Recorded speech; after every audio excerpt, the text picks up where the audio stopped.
is it 9 o'clock now, right? Is it 9 o'clock now? You need to, pay attention to the word is here, right? The question starts with is. And like we've discussed in the video and many other times when you solved additional examples, that when a data sufficiency question starts with is, was, etc., there are two possible answers. Answer is either yes or no. You're getting it? Like, for example, if I ask you a question, is it 9 o'clock now? What will be your answer? You'll either say yes or you'll say no. Yes, it is 9 o'clock, or no, it's not 9 o'clock. You're getting it? So, similarly, if I ask you, is X an even number? You'll say either yes or no. Yeah? It's an even number or no. It's not an even number. I mean, it's an odd number, right? So, remember, there are two correct answers possible, yes or no, right? More importantly, what you need to understand is no also is the correct answer. The confusion here is many students think that because no is the answer, it is wrong. But no can be the correct answer. Yes or no? I mean, it's like this. No, wife makes some food, and then the question is, how is the food? I mean, question to the husband is, how do you like it? How is it? Now, although out of whatever law we have to say yes, but no can be a correct answer. I mean, they may not accept it. That's a different story. But no, the food is not good can be an answer. You getting it? No is not a wrong answer. They do not accept it, but no is the correct answer, right? No can be a correct answer. No, it's rubbish. It's crap. We don't like it. You getting it? So is it 9 o'clock now? It can be yes or it can be no. And this is where most of you have got struck. This is where most of you have got confused and mark the wrong answer. So the point that I'm trying to make is, even if a statement tells us that no is the answer to this question, we'll say that yes, that statement is sufficient. Okay. Now look at the first statement. After half an hour, the minute and the hour hands of the clock will make an angle of exactly 90 degrees with each other. So it says after half an hour. After half an hour, this the is written here, right? After half an hour, the minute and the hour hands of the clock will make an angle of exactly 90 degrees with each other. Now, there are many instances where the minute and hour's hand will make an angle of 90 degrees, right? I mean, it can be exactly 9 o'clock, right? It can exactly be, let's say, 3 o'clock, and many other instances. Like, for example, when it is like 4 or 5, somewhere around 4 o'clock and 5 minutes, the angle would be 90 degrees. 5 o'clock and 10 minutes, it is, I mean, not exactly 5 o'clock and 10 minutes, I mean, 5:10, but around that, the angle will become 90 degrees. There are many instances, many such instances. Now, the point here is, he says after half an hour, the minute and the hour ends of the clock will make an angle of 90 degrees, make an angle of exactly 90 degrees.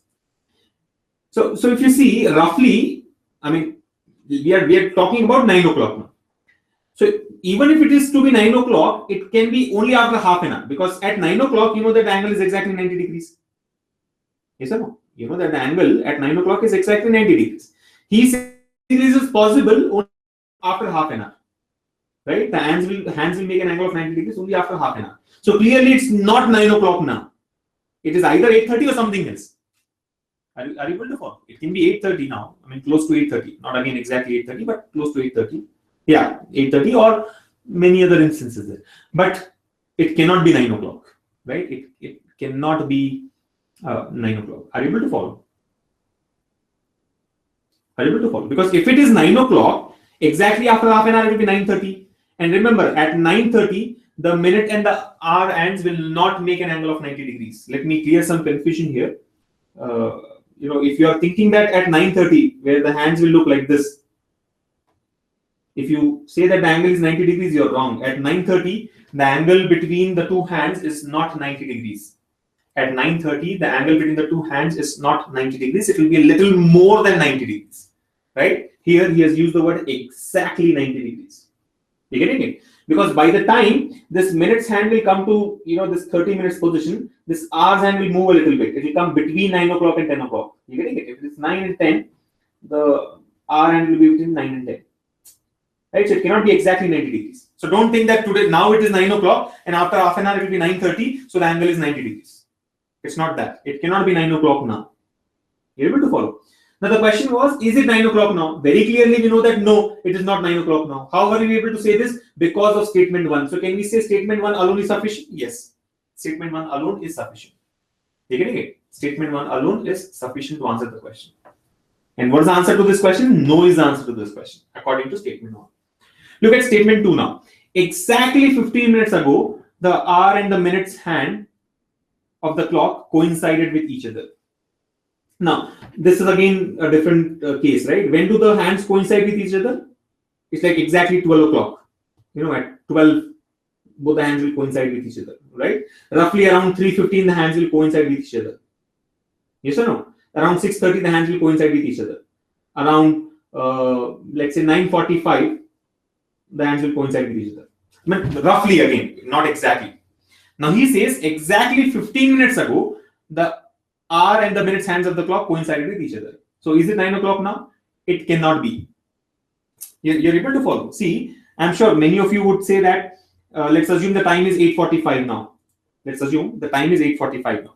So you will say, or let's assume the time is 9 o'clock now. Many of you would say that time is 9 o'clock now. So if it is 9 o'clock now, exactly 15 minutes ago, it was 8:45. And you would say that, yes, at 8:45, the minutes and the hours hand will coincide. But no, at 8:45, they'll not coincide. You know that very well, right? Because at 8:45, although the minutes hand will be at, that 45th minute, the hour hand will be between 8 and 9. You're getting it? It will be between 8 and 9. It will be closer to 9 actually. But it will not be exactly coinciding. You're able to follow?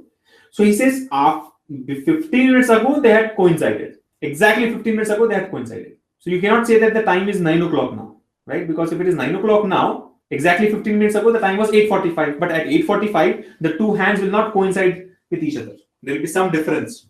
You getting it? So even statement 2 tells us that it cannot be 9 o'clock now. So is it 9 o'clock now? No, it's not 9 o'clock. How do we know this? Using statement 2 alone. So statement 1 alone gives the answer. Statement 2 alone also gives us the answer. And hence, our answer would be either statement 1 or 2 alone is sufficient to answer the question.